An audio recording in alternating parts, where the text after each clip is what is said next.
नरसिंहो अखिलाज्ञानमतध्वान्तदिवाकरः जयत्यमितसज्ञान सुखशक्तिपयोनिधिः अभ्रमं भङ्गरहितम् अजडं विमलं सदा आनन्दतीर्थमतुलं भजे तापत्रयापहम् आपादमौलिपर्यन्तं गुरूणामाकृतिं स्मरेत् येन विघ्नाः प्रणश्यन्ते सिद्ध्यन्ति च मनोरथाः श्रीगुरुभ्यो नमः हरिः ओम्. So last where we started was the Mahabharata Tatparya Nirnaya. We looked at few shlokas there. First thing is the invocation verse, the Mangala Charana, wherein Shri Madhvacharya, Shrimad Ananda Tirtha Bhagavad Padacharya, he propitiates to Lord Narayana and just says Namo Namaste, who the one who is full of all gunas, Narayanaya, Paripurna Gunarnavaya, Vishwodaya Sthithilayan Niyati Pradaya. So we basically, let me share my screen. I think it is better to remember this shloka also. You can, I'm sure you would have heard this thing in many places. It is, you can, yeah.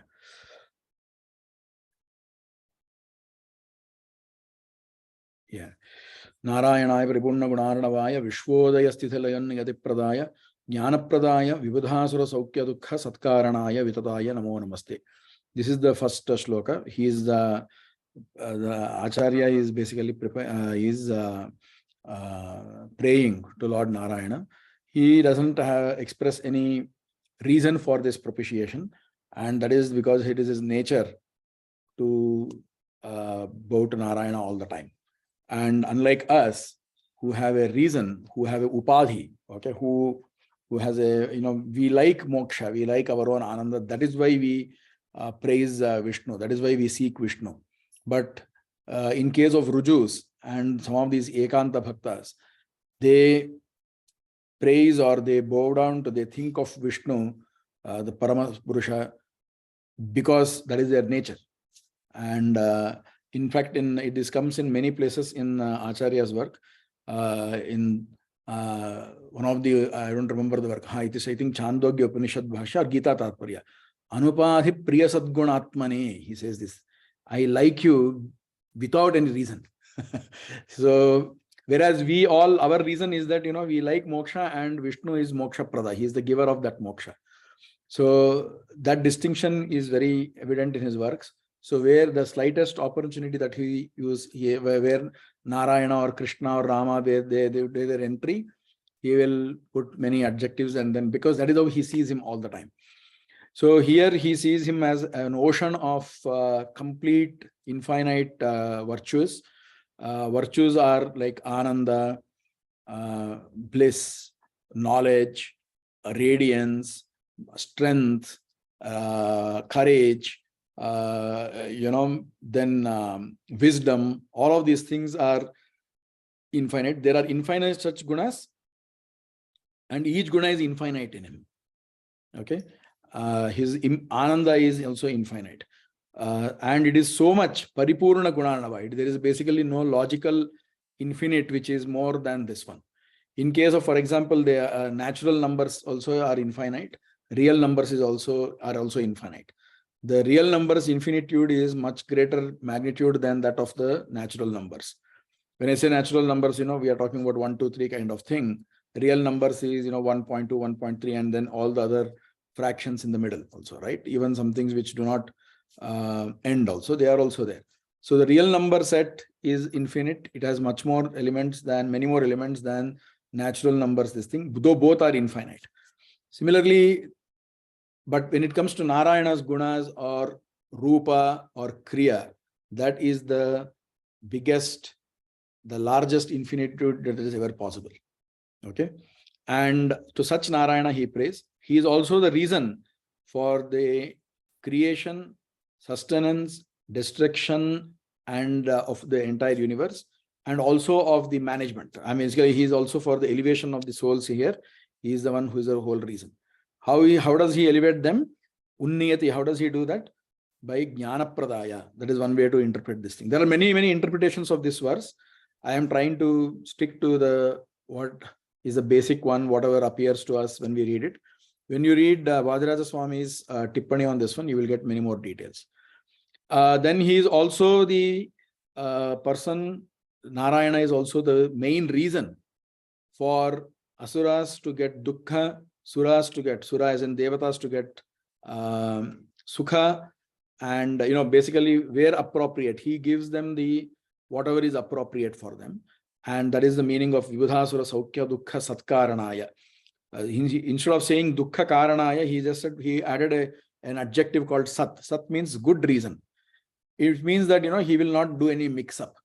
I may have done good things, but Narayana gave a bad result by mistake. That never happens, or vice versa. Hence, satkaranaya. Vitata. Vitata means, tata means vyapta. Vitataya means one who is, he pervades everything. It is not just space and time. He pervades even gunas. That is a way of saying, again, all infinite gunas are him. To him, namo namaste. Generally, repetition means emphasis. So, namo namaste is a way of saying that, there is emphasis in the bowing down to Narayana here. That is the meaning of this shloka. Then we looked at how at the beginning of creation, right? Narayana was alone there, active, and along with Lakshmi, he had embraced Lakshmi, and the rest of the world was basically in his jatara. Jatara means stomach, without any knowledge, because with all the knowledge had kind of samshantam, it has become subsided. Everybody was kind of inactive, except Vayu.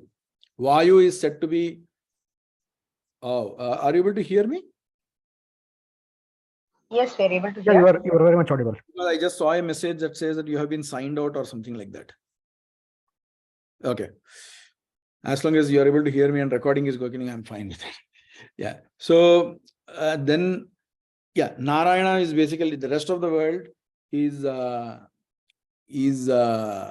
samvit means knowledge.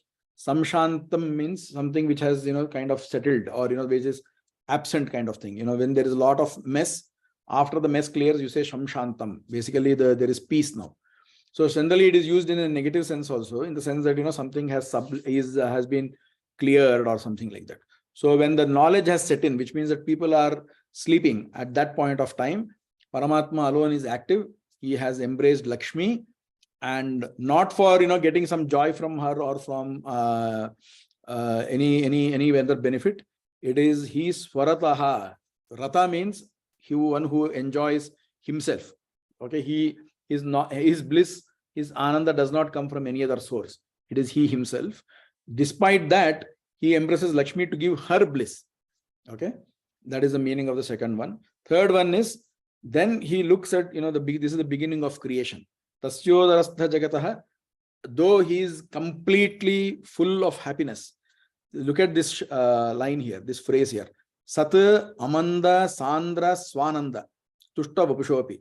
His body itself, Narayana's body itself, is made of flawless, infinitely dense own ananda. That is the meaning of these words. Sat means flawless. Okay, it doesn't just mean existing. It means good also. What does good mean in case of, or what does flawless mean in case of ananda? It means that it is not mixed with dukkha. Most of our ananda is generally mixed with dukkha, or it will lead to dukkha, or it is not infinite. There is a starting point and there is an end point to our ananda. Unlike us, his is never like that. Therefore, it is Sat Ananda. The other one is Amanda. Amanda means not small. Basically, that is a way of saying he is, it is large, or basically it is infinite. Sandra means dense. So this is another adjective that Acharya has given for Ananda. This one comes in many places. Can you imagine what is dense Ananda mean? Sandrate means dense. Sandrata is density. What does dense Ananda mean? So, anybody wants to take a guess on that?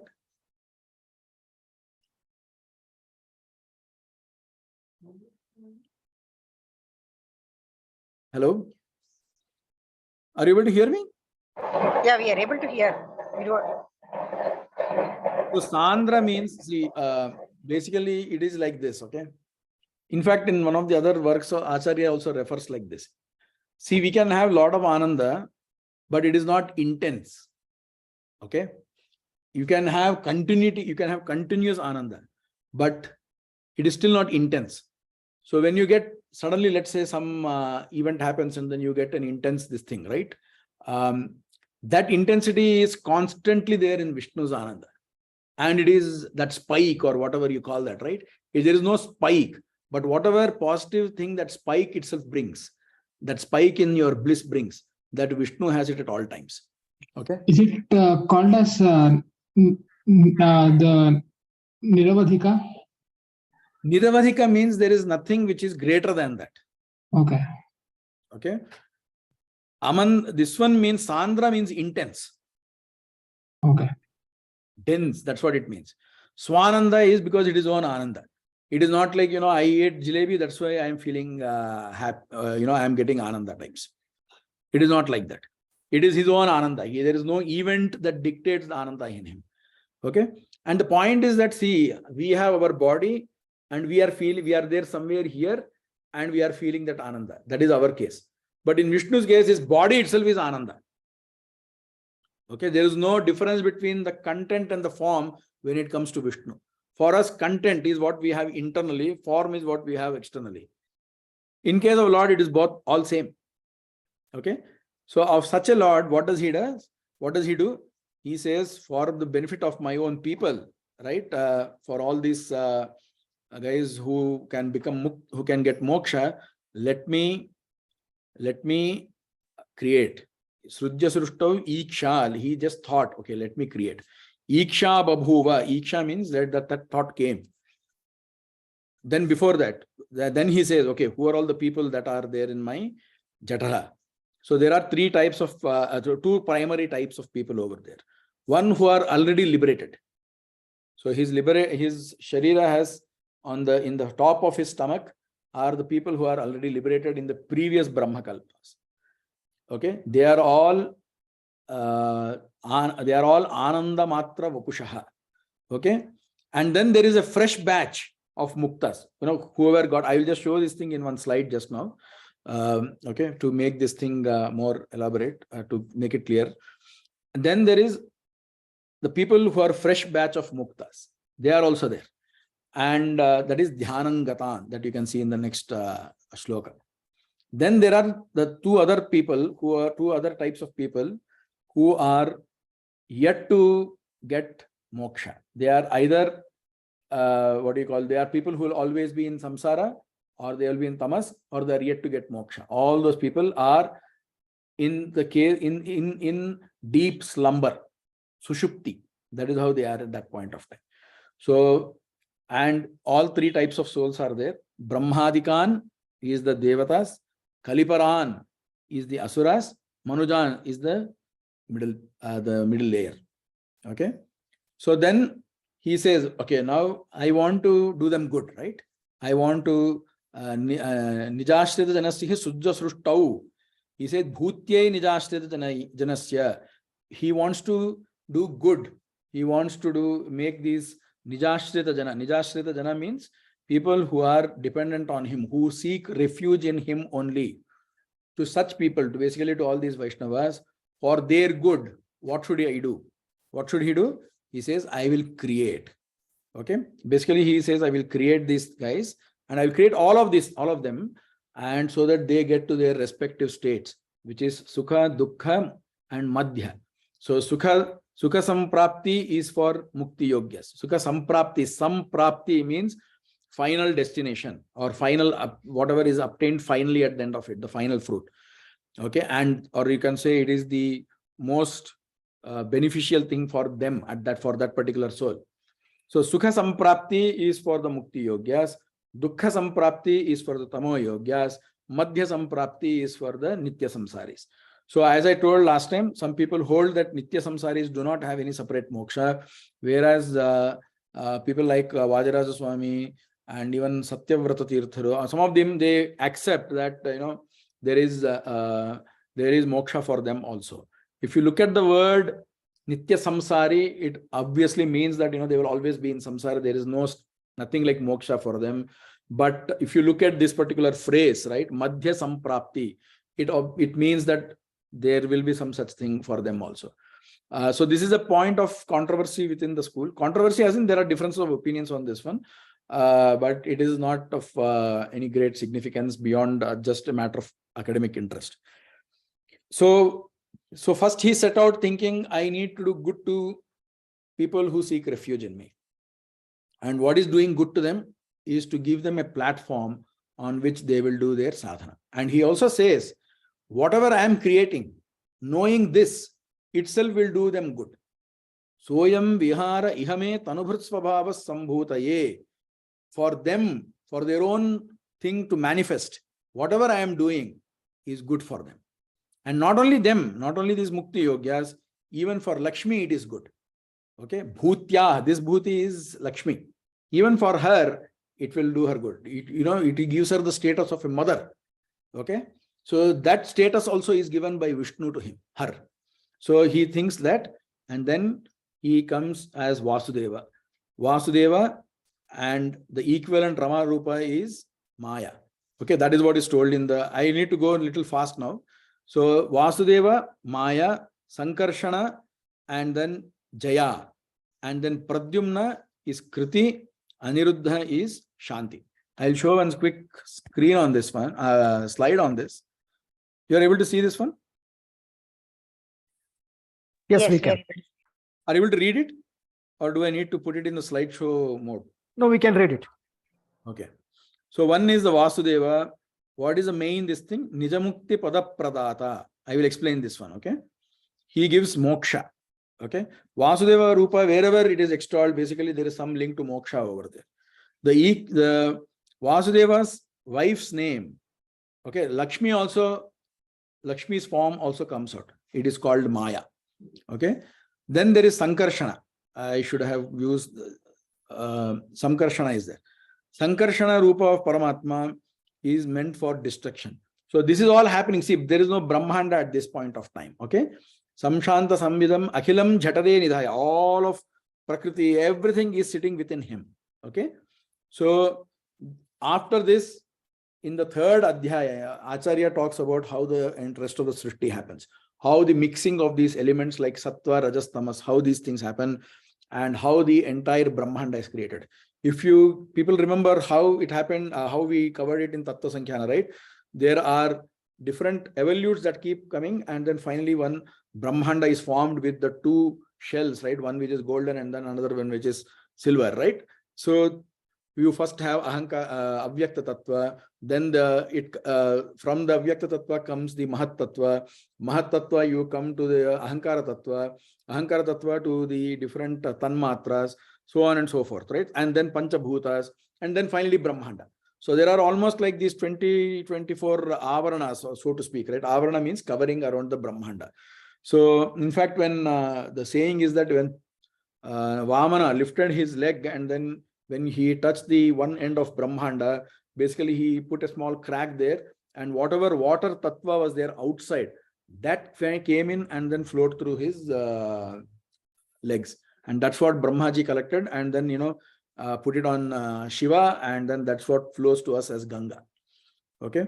So that is what is, so there is basically, there are these Avarana. So there is Jala Avarana, there is Prithvi Avarana, around that there is Jala Avarana. Avarana means covering. Okay. So even for this entire Brahmanda, there is Prithvi Avarana, Jala Avarana, then Agni Avarana, then Vayu Avarana, then Bhutakasha Avarana, so on and so forth. Then finally it goes to Tamas, Rajas, and then Sattva. And after that, there is nothing else outside that. So after that, it is only Paramatma and Lakshmi who exist outside of this Brahmanda. So even for us, there is Brahmanda is not infinite. It is, the universe is finite only. Okay. Not just in science. So, and what exists outside is Vishnu and Lakshmi. That's all. Okay. So I will explain these things. Okay. Mentioned fresh batch of muktas here. Okay. I will explain that in the next slide. These forms, right? They are all infinite in their expanse. Okay. It is not like they have size limits or anything like that. Okay. They are all infinite and finite at the same time. So this point comes in many places in our Shastra, and it is mind-boggling. We do not understand how one object can be both finite and infinite at same time. But Acharya says, I cannot help it. Pramana is there. Vedavyasa himself has told that thing. Therefore, we have to accept it. Remember, if you remember what Srinidhi's class told you, for matters related to Atindriya Padartha, for matters related to things that are beyond our senses, we should accept Agama as a Pramana. We should accept the scripture as a Pramana, and the scripture, whatever it tells us, after proper analysis, whatever we conclude, we should accept that. Even if something like that is not available to us in our real day-to-day life. So one such main thing is Paramatma himself. Okay. And such a Paramatma, so let's say you see, he comes and stands in front of you. That form is there. And let's say, for some other person, he is like 8 feet tall. For you, he appeared 6 feet tall. For another person, he appeared 8 feet tall. Both those forms are real and of the same Paramatma. And he is infinite also. Lakshmi sees him everywhere else. See, the very fact that form means boundary in space, right? But for Vishnu, there is no such thing. It is difficult to accept, but that is because he is Achintya. Okay, we have to accept after all our analysis that he is beyond your analysis. He is Achintya by nature. And knowing that itself is one important thing to get moksha. Okay, so such a Lord, all these forms are also eternal. It is not like Narasimha Rupa was not there before Hiranyakashipu hit that stambha. Okay, before that it was there. It was there before creation also, and it is eternal. Varaha, Rama, Krishna, all these forms are eternal. If Rama appeared like this to Kausalya now, and later like this, both those forms are eternal. It is the same form which appears in all sizes. It is mind-boggling. It is difficult to accept, but Shastra says that we have to accept. Achintya khalu ye bhavaha natan tarkena yojayet, says Vishnu Purana and Mahabharata both. These things are achintya. Don't try to limit them by your logic. When it comes to Vishnu, there is no way you can limit him to your logic. You cannot say he's like this only. Okay, because logic dictates it like that. If there is Shastra which says that he's like that, you have to accept it. Okay, so that is the nature of Vishnu. So we'll come now. So this Samhara, this Brahmanda, whatever is there, Brahmanda Samhara is done by Sankarshana Rupi Paramatma. Okay. And within the Brahmanda, whatever sustenance happens, that is done by Pradyumna. Okay. Oh, I may have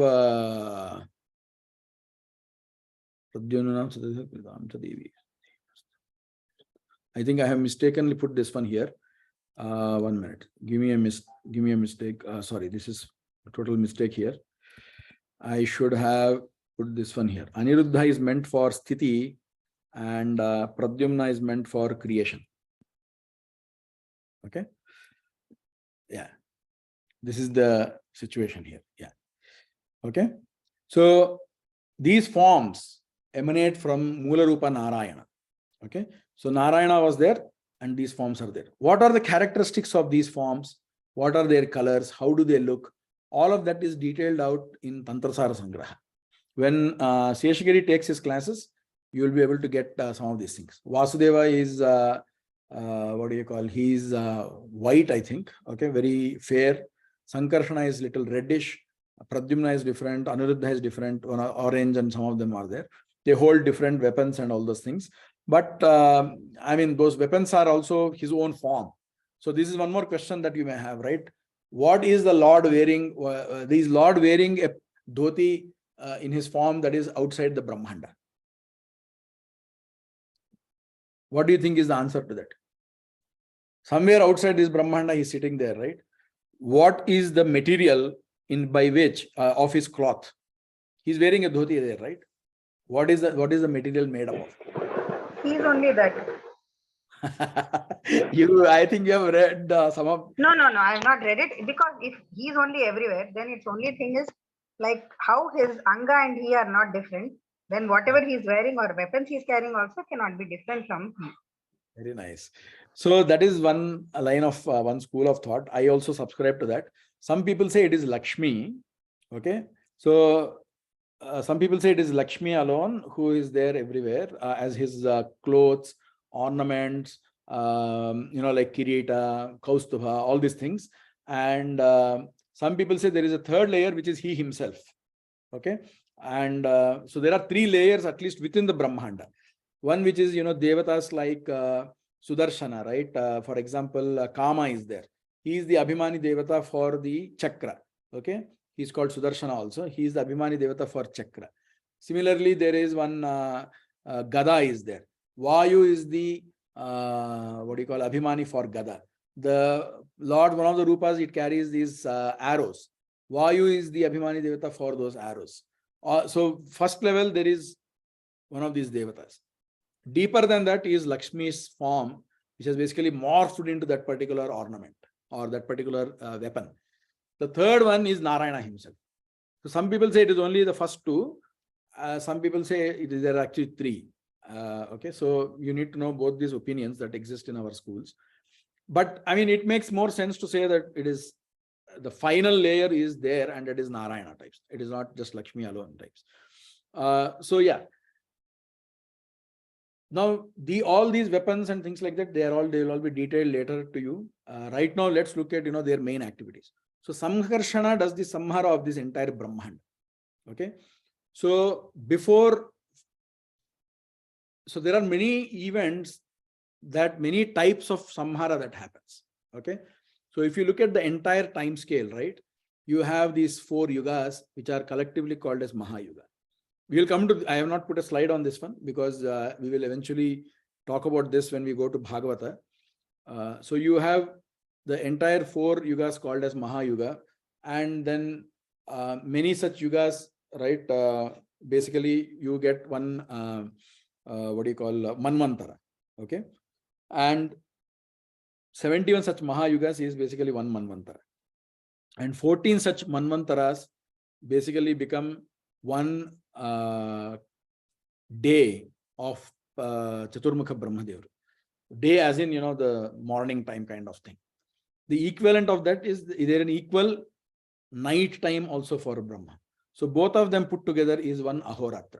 So for us, one Kali Yuga is 4,33,000.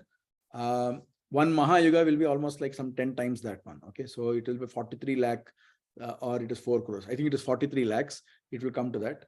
Where each yuga's duration is, double of the previous one or something like that is there. Okay, I will show you the chart for that sometime later.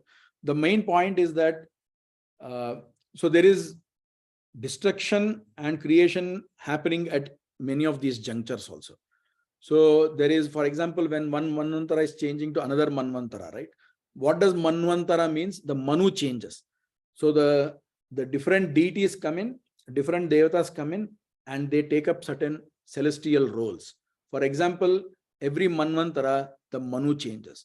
What is the role of Manu? Manu is the person who dictates the laws by which his progeny, that is the Manavas, Manava comes from Manu, okay?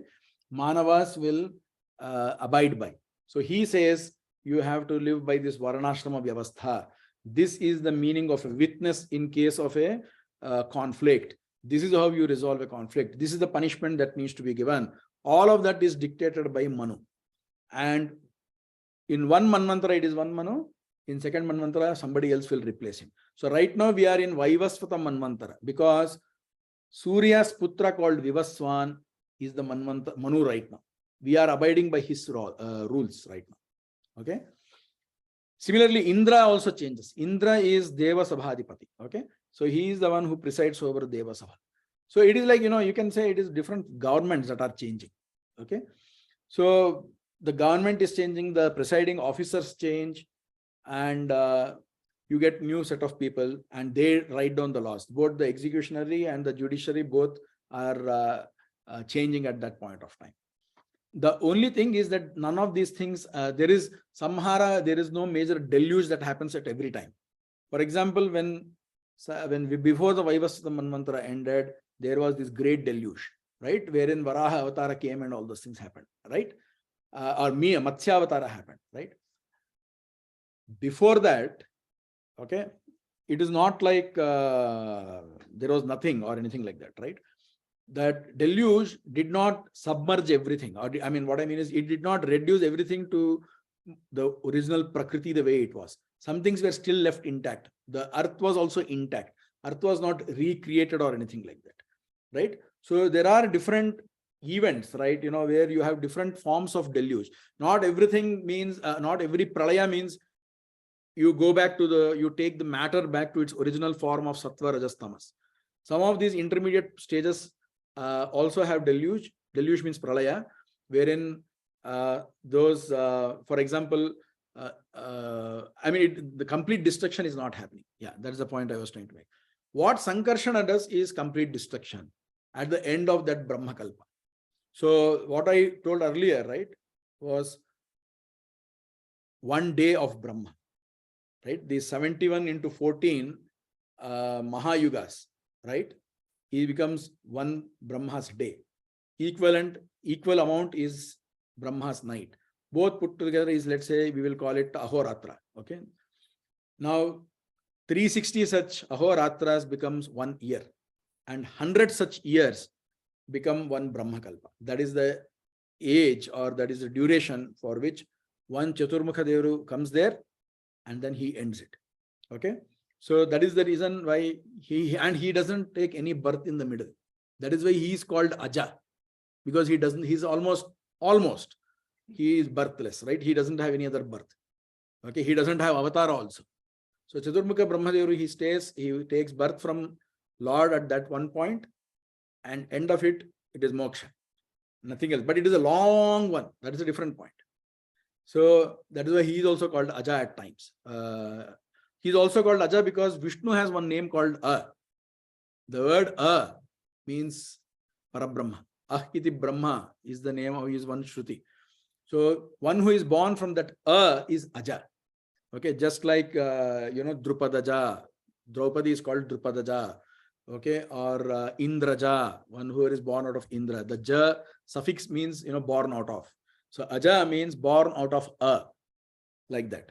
Okay, so Brahmadevaru is called Aja because he is born from that is Vishnu. Okay, anyway, that's a diversion there. So the point is that Sankarshana Samhara is that Pradyumna and Aniruddha are involved in the Srishti and Sthiti of the entire Brahmanda. Again, there are many intermediate stages that keep happening, right? For example, once the Brahmanda is formed, Brahmadevaru comes and he takes over the Srishti. Takes over as in he participates in the Srishti. Okay, or when within the Brahmanda, whatever Samhara happens, Rudra is a big part of that. So Brahma, Vishnu, Maheshwara, these three deities take activity or participate in whatever happens within the Brahmanda. Okay, there also within Brahma and Shiva, Vishnu is himself present, but these two deities also act there. So that is why we have this general public who look at the Trimurti as responsible for creation, destruction and sustenance, right? That view is not incorrect, but it is from a narrow point of view. It is related only to the events that happen within the Brahmanda. And only there also there is, later Rudra also will get Samhara, for example.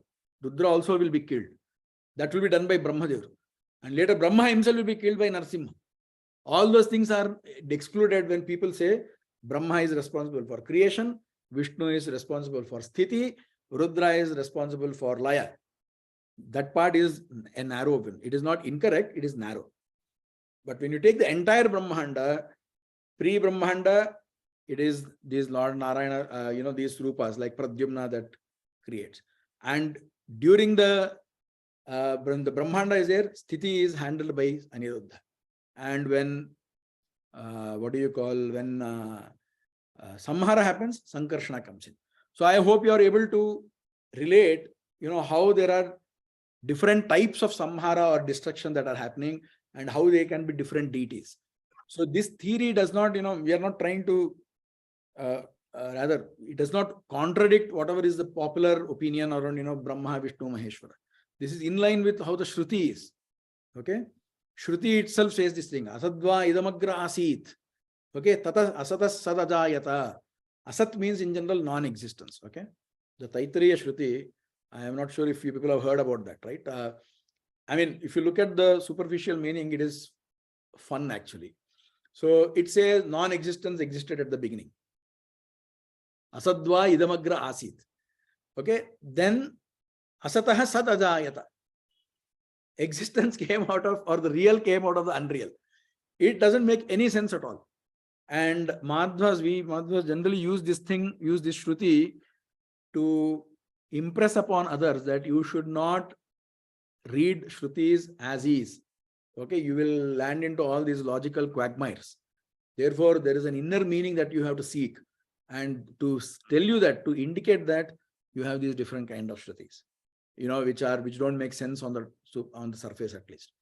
Here, sorry to disturb. There's a doubt from my side. Right. You just told that in the last Brahma is killed by Narasimha, etc. So in the Madhva Granthas, where are these infos quoted? So this one is told in, for example, some Vayustuti Tippanis is there. No? There it is told. There it is told that Narasimha is, for example, the one who, he kills Brahmadevru towards the end of this one, right? If you read the meaning of the second shloka, it is evident there. Yeah. Right?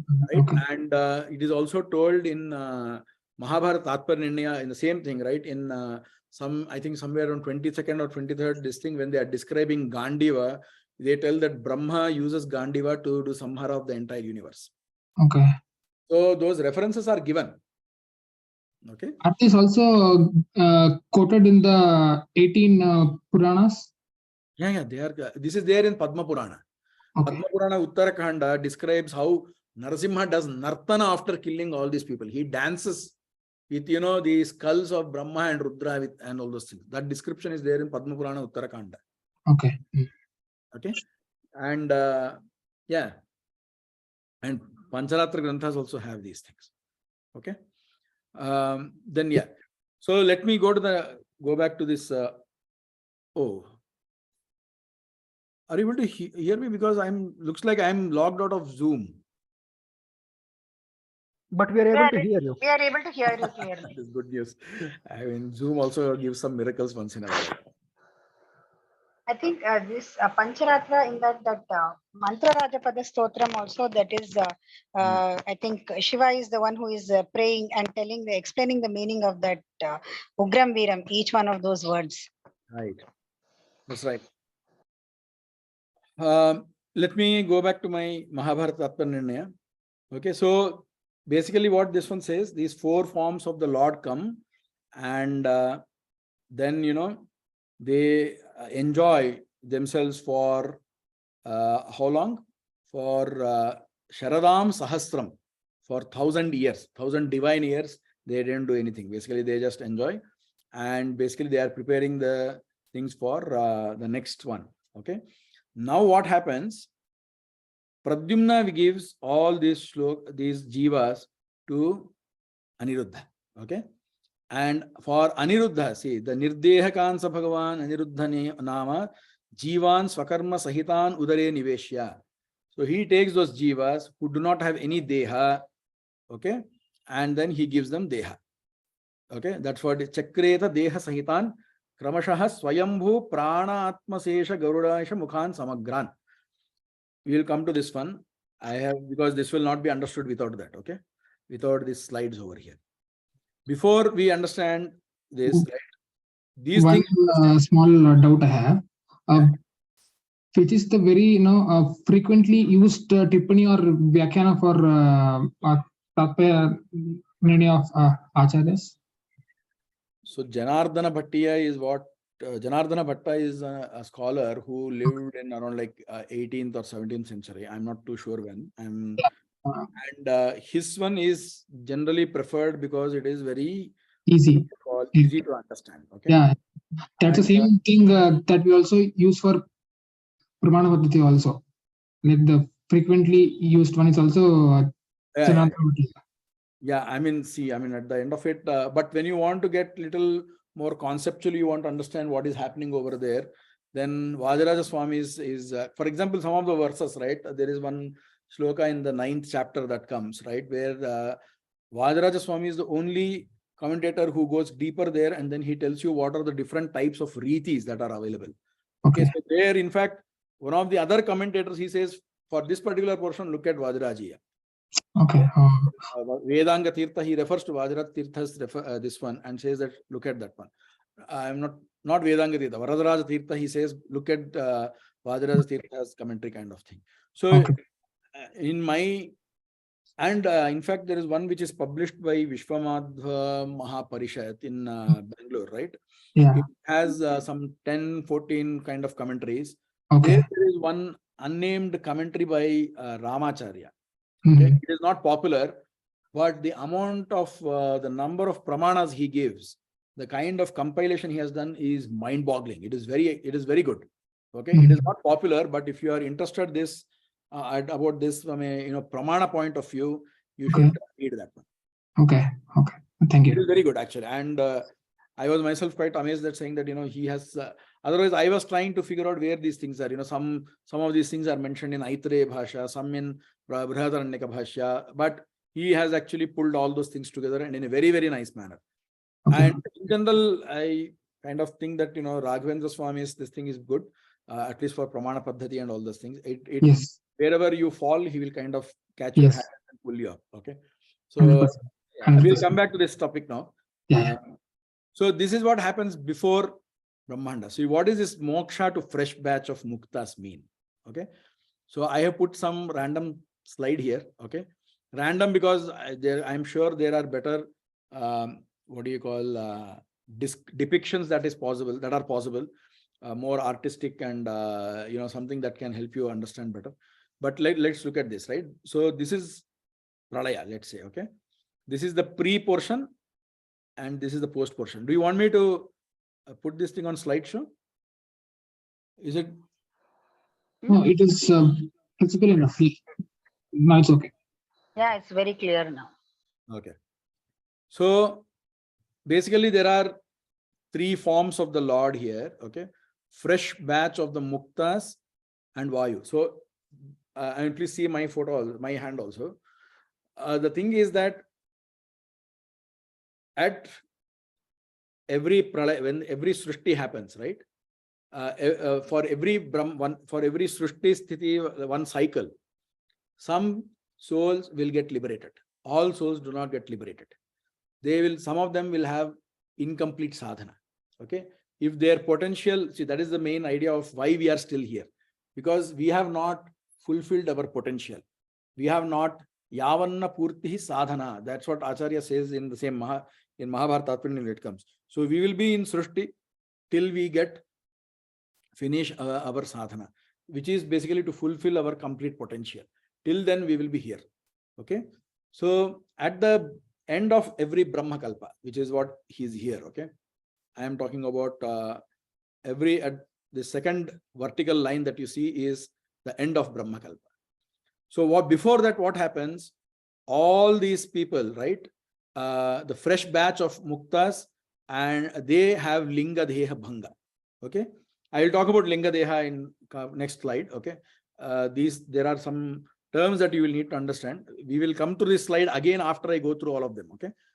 So these people have linga deha bhanga here. Only the fresh batch of muktas. To be muktas. They are not yet muktas. Okay. Then they get their linga deha bhanga. So from what is linga deha? From infinite time. Okay. So this is, let's say, the Jiva Swarupa is there. And I have just put some icon over there. And this triangle there is supposed to be the Manas. Okay. So please go with me. I mean, I know that all this can be critiqued and it doesn't make sense, but just for understanding, I thought this is really good, this one. So Jiva has these Indriyas. Okay.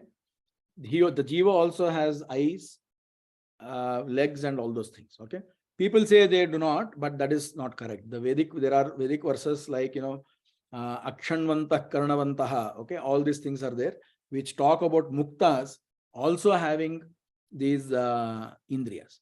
The jiva also has manas, obviously. He does desire for something, it is immediately done in moksha. Okay, I'm talking about how the jiva swarupa is by default, by nature, how it is. And all these things are aprakrita. Now, but this is not how the jiva is right now. From beginningless time till moksha, the jiva has one covering called linga sharira. Okay, this is from beginningless time. It is not, this linga sharira is not given at any point of time. It is always there with the jiva, but it is there only till moksha. So that is why I have depicted by the outer body over here. Okay, it is called linga sharira. You are able to see this thing, right? Yes, Now, very much. yeah. Now what happens? So this is the default state before the beginning of Brahmakalpa. Okay, and this is how the jiva will be till they get to moksha. In moksha, this is how it will be. There is no linga deha. So the linga deha has to break at that moksha. Linga deha is basically prakritik. It is made out of prakriti. Okay, so at this point, only for the fresh batch of to be muktas, linga deha bhanga happens, and they have their linga deha bhanga. Bhanga means destruction. Their linga deha is destroyed. Their association with prakriti is destroyed. Basically, they are now their original, whatever there is their only swarupa, it will remain like that. Whatever is their swarupa, that remains. That is why it is called swarupena vyavasthitihi. Anyatha rupam hitva swarupena vyavasthitihi. That is the definition of mukti given in Bhagavata. So this same thing happens here. So they get rid of their linga deha. Till we get our moksha, this doesn't happen like this. Okay, I'm still talking only about the mukti yogya jivas. Okay, even the tamo yogyas, they also get their linga deha bhanga when they are going into andhatamas. Okay, we are not talking about that one here in this slide, but that's what happens also. They also have their linga deha bhanga. Okay, these mukti yogyas, the happy ones, right, the sattvikas, they enter Vasudeva Rupi Paramatma. Okay, even Vayu, the current Vayu, so this one has Brahmadi Devatas, they enter Vasudeva Rupa Paramatma. The Vayu also enters Vasudeva Rupa Paramatma. The current Latavya, which is, the person who is a Ruju, who is just behind Vayu, he enters Sankarashana. Okay, and rest of the souls, whosoever sadhana is not complete, they all enter Pradyumna. Okay, so in the last Brahmakalpa, for example, we would have all entered Pradyumna. Okay, then what happens? All forms of Lord merge into Narayana Rupa. They all, now there is only Narayana. Okay, only one unmanifest rule. I mean, it is not visible or it is not understandable. That is the Lord Narayana Rupa is there. Lakshmi is also, in darkness, she is also kind of unmanifest at that point of time. That is why this unmanifest Rupa is called Asat. Asatva idamagra asit. That's why the Upanishad says this is Asat. That is Mula Rupa Narayana is Asat, because he is not manifest. He is not Vyakta. He is not manifest to any of us. So if something is not manifest, you will say it is not there. No? So hence the colloquially used word is Asat there. That is what. One doubt is that when does the present Vayu become Tanit Brahma? I'll come to that. So this is before Pralaya. So here these fresh batch of to be muktas, once they get their linga deha bhanga done, they are now muktas. Okay. At this point, their complete bliss is not manifested, or rather their bliss is not manifested completely. Let's say I am eligible to have 100 units of Ananda. Okay, and there are two parts to this one. One is 90, another one is 10. Whatever work, whatever karma I have done after Aparoksha, that will lead to something called as Vishaya Bhoga. Okay, that is, let's say, 10 units. Don't worry if you don't understand this thing right now. Just absorb it as is. You will get more of these things as you progress into this philosophy. In this course later. Bhagavata will also help you understand these things. But let's say your Ananda has two portions. One which is obtained because of the fact that you have Aparoksha Jnana itself. It is that bliss is part of you only. Even other part is part of you only. Okay, whatever I was trying to show here. That bliss is here only. But it is manifested through objects. Vishaya Bhoga. So when I eat an apple or a jalebi in moksha, let's say I get Ananda. That Ananda is me myself. Okay, but it is manifested through that particular object. Now, therefore, this is called Vishaya Bhoga. And let's say the non-Vishaya Bhoga portion is 90%. Generally, it is the predominant portion. And the Vishaya Bhoga portion is 10%. The percentages are not exactly that, but this 10% has to be earned through activities, through proper activities done after getting Aparoksha. Okay. So now at this point of time, they are experiencing only 90% of their Ananda. The other 10% is not there yet. Okay. They will all enter Vasudeva, and then Pralaya happens. Now, when this Pralaya has happened, all these guys are sleeping. Okay. The fresh batch of Muktas are Dhyanangatan. Okay. Even the previous batch of Muktas are also Dhyanangatan. They are in Dhyana. That was we saw in the fourth sloka. Right. Vayu is the only one who is seeing what is happening. That is why Vayu is called Pralayepi Prativahata Paravaraha. One whose knowledge is manifest even in Pralaya. Okay. So the Brihadaranya Upanishad says this thing. Only Vayu's knowledge does not have a setting. It does not set down. Like the sun setting. Basically, it means that there is an end point. Vayu's knowledge does not have that. Okay. What about Brahmas? Brahma is also, because all these Muktas are Dhyanangatan, they know it now.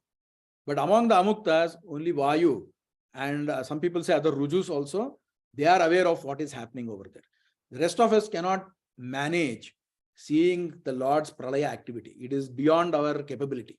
So he just puts us to sleep and he does the rest of the activity. Okay. That is the nature of Pralaya, and Sankarshana does that thing at that point of time. Right. So then Pralaya, after that, all now the elements are settled. Pralaya is equal to the rest of the time, which is basically Srishti and Sthiti in its duration. So that much time, Lord alone is there, and we are all inside his stomach. Either if we are Muktas, we are Dhyanangatan. If we are not Muktas, we are sleeping. Then what happens? The last 1/8 of this Pralaya, I have intentionally increased this margin here, right? The last 1/8 of this Pralaya, the activities for the next cycle of Srishti begins. Okay. That is when you get all these forms of Lord coming out. Vasudeva, Sankarshana, Pradyumna, and Aniruddha, all of them come out from Narayana. Okay. And whoever entered over there, they will come out along with that particular form. Now, Vayu entered Vasudeva Rupi. Here he comes out as Brahmadeva. Okay. He is there within the Brahmanda here. Okay. So Brahma comes from Vasudeva and Maya. Okay. Then whichever Latavya entered Sankarshana, he comes out as Vayu from Sankarshana and Jaya. Okay. So he is also called Sutra. His name is Sutra. Okay. He is the one who beholds all the worlds. He connects all the worlds together and gets them, to work in tandem. That is the function of Sutra Namaka Vayu. And he is born out of Sankarshana and Sankarshana's wife, that is Jaya. Okay. And then all other people, okay, whoever sadhana was not complete, they enter Pradyumna. Whoever entered Pradyumna, now they come out of Pradyumna. This is where there is a little bit more work that happens. So Pradyumna gives to Aniruddha. So there is some sort of exchange that happens over there. Okay. Pradyumna gives all Amukta Jivas to Aniruddha. Now, this is what is told in this particular shloka here, which says, Pradyumna Rupaka Iman Charam Atmane Adat. Charam Atmane means the last Rupa, which is the Aniruddha Rupa, he gives to them. Okay. Now see the word here. Nirdehakan. So all these other jivas, they did not have any deha, it says. Okay. So Vadraja Swami and all other commentators, they clarify that, Nirdehakan means other than Linga Deha, they did not have any other Deha. Okay. So, because now, yeah, it will be there somewhere here. You can see that thing here. After this, what happens? Aniruddha gives Sharira to all these jivas. That is what is told here. Chakretha Deha Sahitan. Okay. See, he takes the jivas along with all the karmas from Pradyumna. He puts them in his own stomach and he gives them all the Deha. Okay. So, oh, what is this? I'm sorry, I don't know where the other one went. Yeah. There it is. Okay. So Pradyumna gives all Amukta, not yet liberated souls to Aniruddha. Aniruddha gives them Sukshma Sharira. Okay. Now this is what we told. So you saw till here, right? This is the default state at the beginning of any Brahmakalpa. Now go to the next one. Okay. Now Aniruddha gives Sukshma Sharira. Okay. This Sukshma Sharira will stay from the beginning of one Brahmakalpa to its end. Okay. Every Brahmakalpa, we will keep getting this Sukshma Sharira, and at the end of that Brahmakalpa, we will keep losing that Sukshma Sharira. What do you mean by Sukshma Sharira, by the way? Like, so it is like one more layer on top of the Linga Deha. See here. Okay. I mean, I know my depiction is not right. So if this is Jiva along with its Manas, Linga Deha is one Prakritik covering, one covering made of Prakriti on top of that particular thing, which kind of blinds this particular Jiva Swarupa. So this Prakriti is having, all your avidya, kama, whatever your unsatiated desires from timeless beginning, right? All of them are there in this particular avarana. It blinds the jiva. It obstructs the jiva. Okay, that is the linga sharira. And this association with the linga sharira does not have a beginning. It has always been there. But the good part is that the good news is that that association will break at the time of moksha. Okay. Now on top of this linga sharira, Aniruddha gives one more. He makes that thing as Sukshma Sharira. Now, from beginning to end, this Sukshma Sharira will remain. It is called Aniruddha Sharira also. Okay? And what we get from then onwards, right? For example, right now, I am born out of my parents. They have given me a Sthula Sharira. Okay? So when I go from one birth to another, my Sthula Sharira changes. But as you can see here, the Sukshma Sharira, the Linga Sharira, and the Jiva will remain the same. Basically, from one birth to another, only the Sthula Sharira is changing. Whatever is you see here with this dark brown thing, that keeps changing. So if I do good things, I will get a better Sharira. That is Sthula Sharira. After I die, I lose this Sthula Sharira, but when I will get a Preta Sharira, let's say. Okay. Preta is not what you are thinking, it is not like a ghost or something like that. It is a different type of Sharira. And that Preta Sharira, once I go to Yama and then he will tell, okay, now you will be going to Swarga, you park there for 10 years.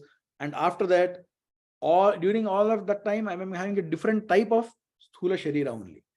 And from then, let's say I am born in another species, okay, or I am born as a human only by God's grace. So whatever is the body, then that is another type of Sthula Sharira. So Sthula Sharira will keep changing based on your punya, papa, and all those things. The type of Sharira also changes. If you have done, let's say, papa, right, too much, or if a human male, if he becomes too lustful, right, then he is given the body of a female, apparently, who is again lustful. Okay. So this is a punishment kind of thing, right? And the sthula sharira it keeps changing. The sukshma sharira is what is given at the Brahmakalpa. It remains till the end of that Brahmakalpa. That is what is told here. Okay, so we should understand these four things that are there. And what is there in moksha is purely this jiva swarup. Okay, so Aniruddha gives this particular sukshma sharira. Okay, so far clear? Yeah, or is clear. there a portion that you want me to repeat? No, it's clear so far. Okay. Now see, after this comes the two theories that we have. Okay, I will come to that thing. So see, what happens is Mahabharata Tatparya Nirnaya says this much. Okay, saying Aniruddha gives Sukshma Sharira and all other forms of the Lord emanate from the Mula Rupa. Okay, Panchatmakasta Bhagavan Dvishadatmako Bhut Panchadvayi Shatasahasra Mato Paromitascha. There it is. 5 forms of the Lord. Okay, then Dvishadatmaka, Dwadasha forms of Lord. Then Panchadvayi, Dashavatara of the Lord. Then Shata, then 100 forms of the Lord. Then Sahasra, 1,000 forms of the Lord, whichever are told in Vishnu Sahasranama. Then Para, then there is another Vyuha. Vyuha means collection. Okay. Then Amita. All these different Vyuhas, different collections of forms of the Lord, they all emanate from Vishnu. And all of them are equal. Okay, all of them are without any flaw. And all of them are full of infinite gunas. Okay, and in fact, there are so many forms of the Lord, at least as many jivas are there. There are more forms. Even within jiva, one jiva, there are infinite forms. Okay, that is a different thing. We'll come to that later. In Jagannath Dasuru's the Harikathamrita, he tells one thing. In the jiva swarupa, there are 88,000 plus forms of Narasimha who are all happily sitting around and then looking at each other and feeling happy. And meditating on that will ensure removal of any disease. Okay, Jvarahara. And that kind of pervasion is what Lord has. Okay, so here for every jiva there is a bimba. That particular one form of Lord is there, and that is a minimum. Okay, there are, of course, there's a multitude, but that's a different thing. So that is what is told in this particular shloka. The next 3 shlokas, Acharya shlokas. Achha, I'll come to that. 1 minute. I'll come to your question. Give me a 1 minute, please. Okay. The next 3 shlokas, Acharya talks about Vishnu. We will come to that one, but I wanted to cover one small point here because there is some amount of 1 minute. How do I get here? Yeah. So you all understood these 4 things, 4 dehas, right? One is me, myself, or the jiva itself, which has an beginningless association with the linga deha. And at the beginning of the Brahmakalpa, we get a Sukshma Sharira, which is given by Aniruddha, and we also lose it at the end of that Brahmakalpa. And between these different births, we keep getting these different Sthula Dehas. Okay, Sthula is because it is gross. It doesn't mean large. It is gross. It is seeable. You can transact with it. Okay, that is the meaning of Sthula. Even amoeba is also Sthula Deha only. Okay, or bacteria, all those things are also Sthula Deha only. Now there is a theory, there are 2 theories about, how many such jivas get these shariras. Let's say we have been saying that there are infinite jivas, right? Do you people have any guess on how many jivas get these shariras? How many jivas do you think get in linga sharira? 84,000 times. 84,00,000 types. That is. No, 1 minute. My first question is, let's say there are infinite amukta jivas now. Right? That is the situation. Of these infinite amukta jivas, how many get linga sharira?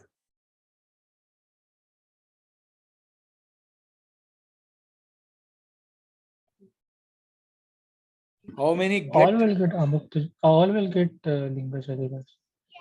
So it is not all. See, there is the question was tricky because I use the word get over there. There is nothing like all will get. They have it already. Okay. All infinite amukta jivas have the linga sharira, so there is nothing to be given or gotten there.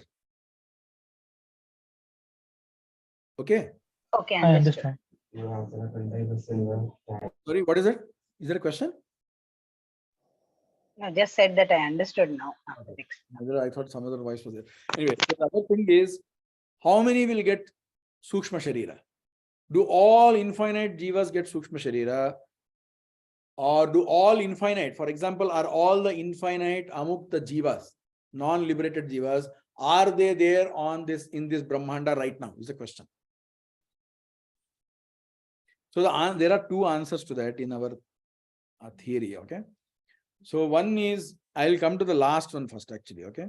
I've intentionally put this thing because it is very popular, but there is no evidence for that. Many people hold that not everybody comes into the Brahmanda creation. They assume that there are many souls which are in asrujya avastha. They are not yet created, kind of thing, okay? They have their only linga deha with them, and they don't have any other sharira. They do not get, so they will be there like that for some time, and then they will come into the moksha at some point of, into Brahmanda at one point of time. This is what people assume as mushti srushti, okay? Mushti means handful srushti, but that is not how the scholars or the stalwarts of our school, like they have explained mushti srushti. Mushti srushti means all infinite amukta jivas get this sthula sharira. Aniruddha gives whatever we saw here, right? Aniruddha gives this thing to all infinite unliberated souls. All of them get Sukshma Sharira. Okay?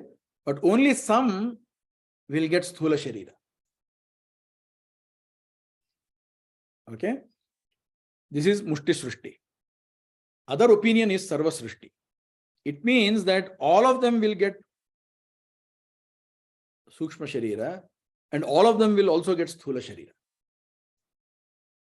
So, if there are infinite amukta jivas, and this point will be told in future, right, that there are infinite categories, what do you call, all the different categories also are there, and there are infinite members in each category. What does each category means? For example, Brahma is a Ruju. Rujus are there. Sesha, Rudra, Garuda level souls are there. Then there are Indra level souls are there. Which in each of these category, you have infinite souls. So Sarva Srishti means all of them are in this Brahmanda. They may not be on earth, or they may not be in India or in Bangalore, but they are there everywhere. But they are here. They are within the Brahmanda, is what Sarva Srishti says. Mushti Srishti, whatever is told by Vadaraja Swami, and I believe I heard that it is told even by Vyasaraja also. I have not come across that reference, but definitely Vadaraja Swami has told this one. They say all infinite get Sukshma Sharira. They do not get, only some get Sthula Sharira. That is what I have mentioned over here. So are you able to see the difference between these two? Yes, able to see. So the implication is, the question is, see, when did they start doing their karma? Do you guys want to hazard a guess on that? Do you want to guess when did the first karma happen?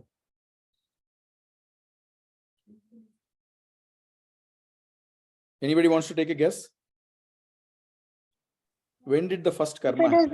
If it is saying Anadi, then that means, is it understood by default that there is no starting point for the karmas?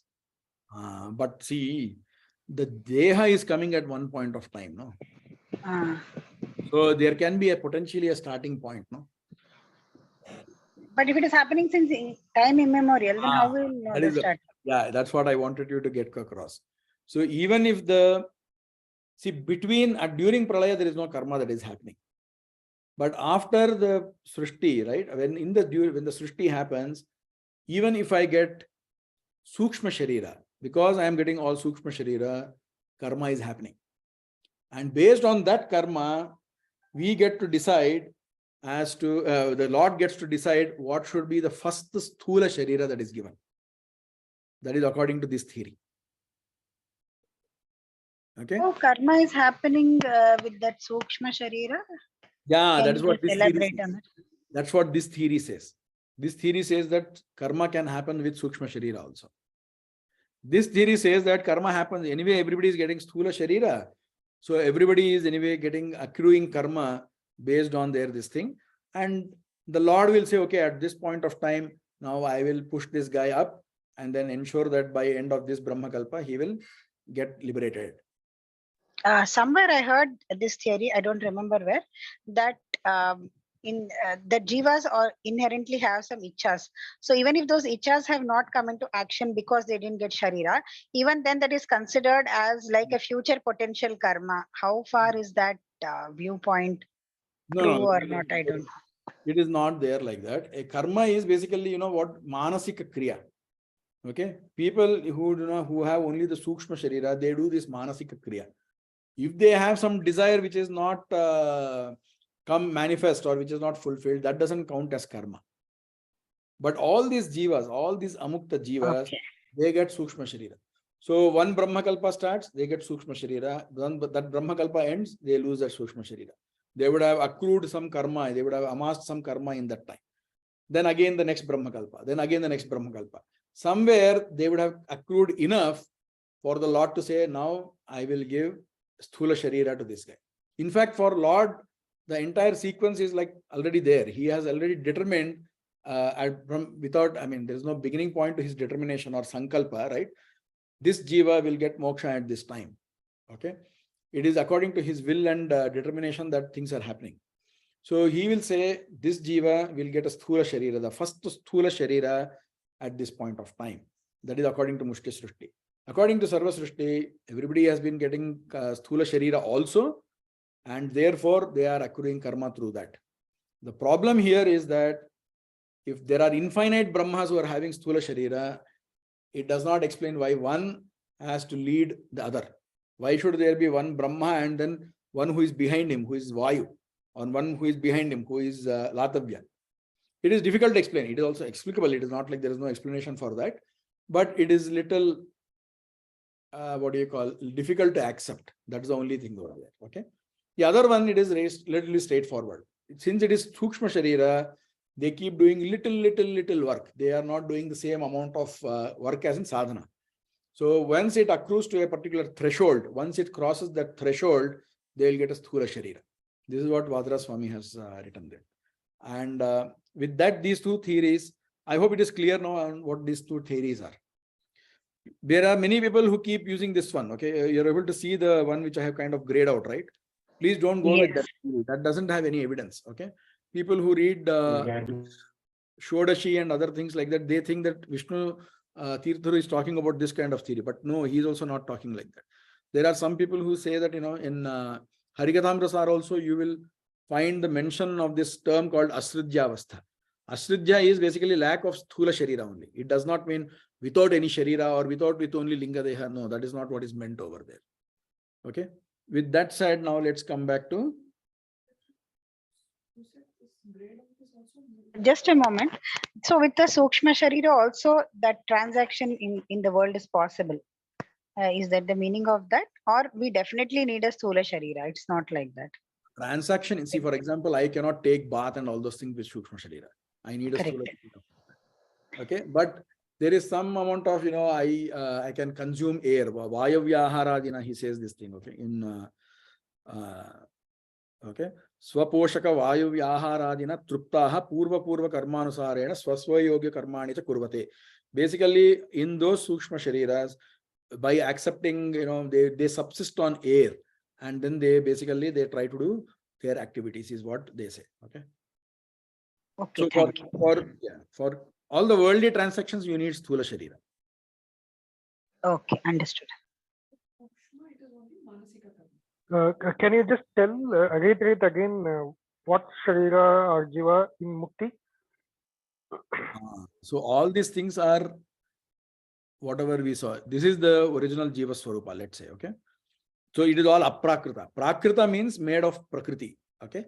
Aprakrita is that which does not have any prakriti. There is, see, for example, here you have this bones and things like that, which is made of some material, right? You go further, you put a microscope, you will come to the point of electron, neutron, or whatever it is. Or let's say we come to some theory of string theory, or whether you if you accept string theory or whatever it is, you will not be able to go beyond a particular point. Whatever Shastra says is that it is all finally sattva, rajas, tamas, by which all this body, everything, all this prakriti is made up of. Our jiva, whatever is there, that I, right? That also has a indriyas, and it also has a shape, it also has a gender and all those things. It also has radiance. This is the natural position of the jiva. This is how the jiva is. Okay. There are male jivas, there are female jivas. Okay. And again, that gender is also based on their aprakrita rupa. Okay. But this is available only in moksha. This is available only in moksha. Before pralaya, right now, this is our state. We have jiva plus the linga sharira plus sukshma sharira plus sthula sharira. When we go from one birth to another, the sthula sharira changes. When we go from one brahmakalpa to another brahmakalpa, the sukshma sharira changes. And when we get moksha, the linga sharira falls off and only the jiva swarupa remains. This jiva swarupa itself is called as swarupa sharira, swarupa deha, and all those things. Okay. So this jiva swarupa can have the form of the Paramatma. Is it somewhere? Similar. No, very good, very good. What does similar mean? Sarupya? No. So yeah, sarupya means they can take on that. Okay, there is one more thing which I was hoping it will come much time, many sessions later, but let me tell that thing also. See, in moksha, some of them can take, or rather many of them can take multiple forms. So, ekadha bhavati, tridha bhavati, panchada bhavati, okay? One mukta jiva can take multiple forms at the same time. He can even take prakriti that is available and then take one form with that if need be. He doesn't get bound by it. Right now, we are all bound. If I want to get out of this sharira and then come back, right? Not possible. Whereas in moksha, I can take prakriti. That prakriti is shuddha sattva. I can take that prakriti is material, take a body, enjoy something, and then discard that thing, and then go into another form. That is what is possible in moksha. Now, sorry, what was the question? No, whether the form will be similar to the Paramatma. Correct. So some of these forms can be similar to the Lord. For example, when Narada Maharshi, right, when he visits Shuka tells that, look, I went to this Vaikuntha. Vaikuntha is basically one of the places where Narayana is there. There are two parts to Vaikuntha. One is Amukta Bhaga, another one is Mukta Bhaga. Amukta Bhaga is where non-liberated souls can go. They cannot transgress into the Mukta Bhaga. Mukta Bhaga is where only Mukta Jivas are there. Okay. Now, all Jaya, Vijaya, all these people, whoever keeps going to Vaikuntha and coming back, they all keep going only to the Amukta part. They don't go into the Mukta part. But Shukacharya, he tells, I have seen from this side what is happening there. Okay, some of them have these forms that should look very similar to Narayana. So Sarupya is there. So their forms look similar to Vishnu. Means their color is same. They are holding, chakra, the Shanko, and they are also like that. But all of them. So I mean, I'll put a tricky question now. Okay, for the moment, ignore this thing. Let's say a Lord comes in front of you. There is one person who comes in front of you. He is blue in color. He is having all the forms, insignia of Paramatma. Chakra is there, Shanku is there, Pitambara is there. Will you say it is Vishnu or somebody else? On what basis will you say that? Anyone should take a guess? If there is a evidence that what you call infinite qualities, infinite things, how will you determine that there is a question? If we have to realize it is God, I think he should make us realize. Very nice. That is one escape. Okay. He will give you that jnana that, look, I am here. Okay. That is one very clear, obvious thing. See, the thing is, Lord's form has these 32 qualities. Okay. Those things will be detailed later. There are 32 qualities that are mentioned as the what constitutes an ideal body, okay, according to the Shastras. Okay, an ideal male body, there is an ideal female body. Okay, both Vishnu and Vayu have these 32 qualities in their body. Okay, so how will you know that whoever is standing in front of you is not Vayu but Vishnu? The answer to that is Vishnu's legs have some of these mudras. They have some symbols which is not there in Vayus. So you need to ask them to show their feet. You have to anyway grab them, right? I mean, so because they are standing in front of you, so you can grab and then ask him to show his feet and then determine whether it is Vayu or Vishnu. Yeah, so they do resemble these things, but in some aspects. Okay, they look like, the color is there, the Ayudha is there, the Kirita is there, but height may not be the same. Okay, so resemblance is there, similarity is there, but not in all aspects. That's what I wanted to highlight. Does it answer your question, sir?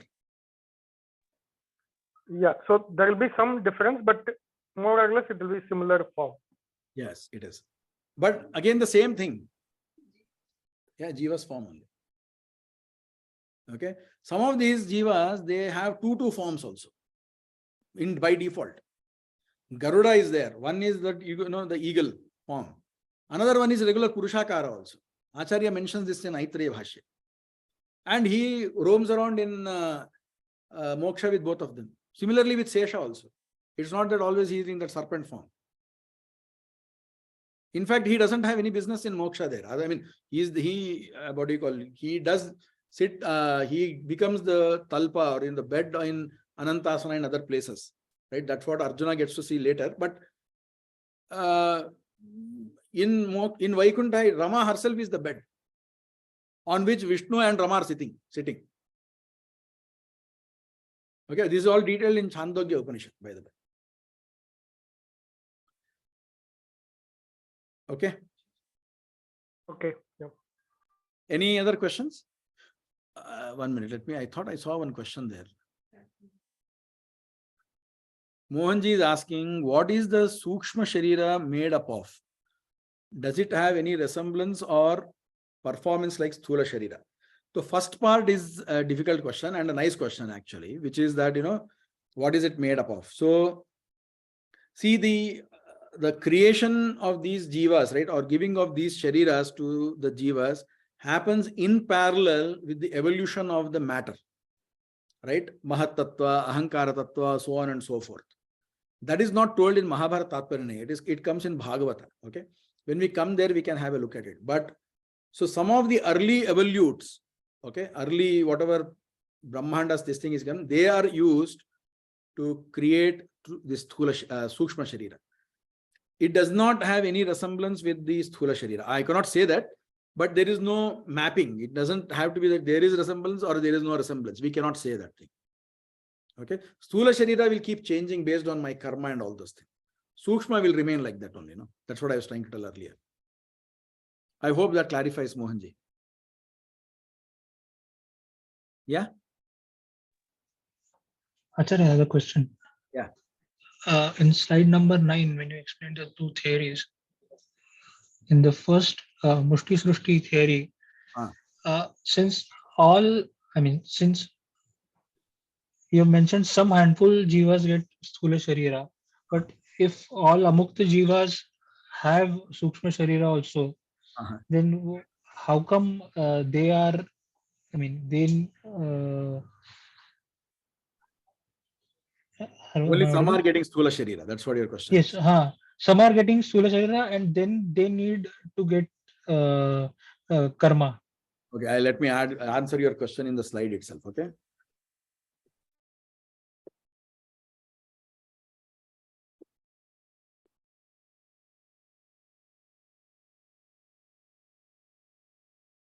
Does it answer your question? Whichever jivas whose karma has exceeded a particular threshold, okay, they get Sthula Sharira then. Okay. I think it may be better to add the word infinite here. Yeah.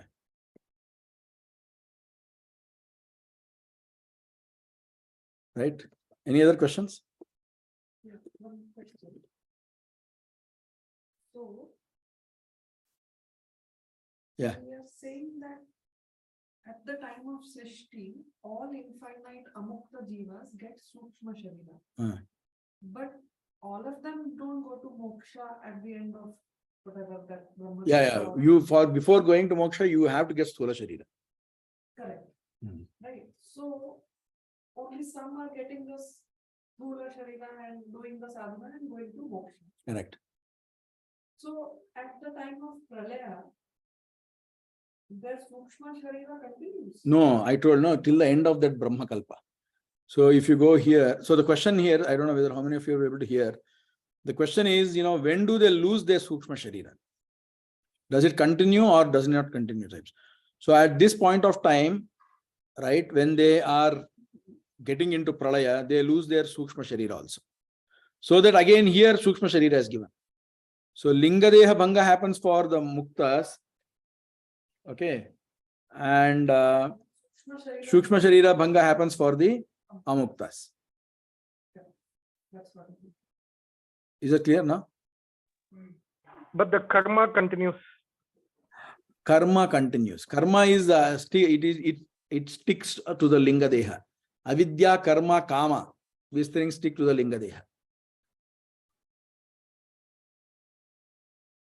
And it even it sticks. It doesn't become part of the Linga Deha. It is there along with this thing. That's why in this shloka here, right, Acharya says he takes the jiva, Pradyumna, okay, he gives the jivas to Aniruddha, and Aniruddha, he takes Swakarma Sahitan. He takes them along with their karma, and then he gives them the Sukshma Sharira. So based on your karma now, you will get your next Sukshma Sharira by Aniruddha. So Sukshma Sharira will change from Brahma Kalpa to another Brahma Kalpa. Okay? I'll put a slide for that also. I think it will be easier. But only at the time of the Pralaya of the Brahma Kalpa changing, not those many. Yeah, not only at the end of that Brahma Kalpa, they will lose their Sukshma Sharira. Whatever Avantara Pralayas, that's what it is called, the intermediate stages, right? Whenever a Manu changes or whenever a Dinakalpa changes, there will be some sort of Pralaya. For example, when you change the Yuga, there is no major Pralaya that is happening. When Dwapara changed to Kali Yuga, it was just simple, Duryodhana fell down and then said Kali Yuga started from there. There is no Pralaya that happened. Whereas when Manvantara changed, when the Matsyavatara came, Satyavan, right? At that point of time, there was a deluge. But there were only the three lokas got submerged.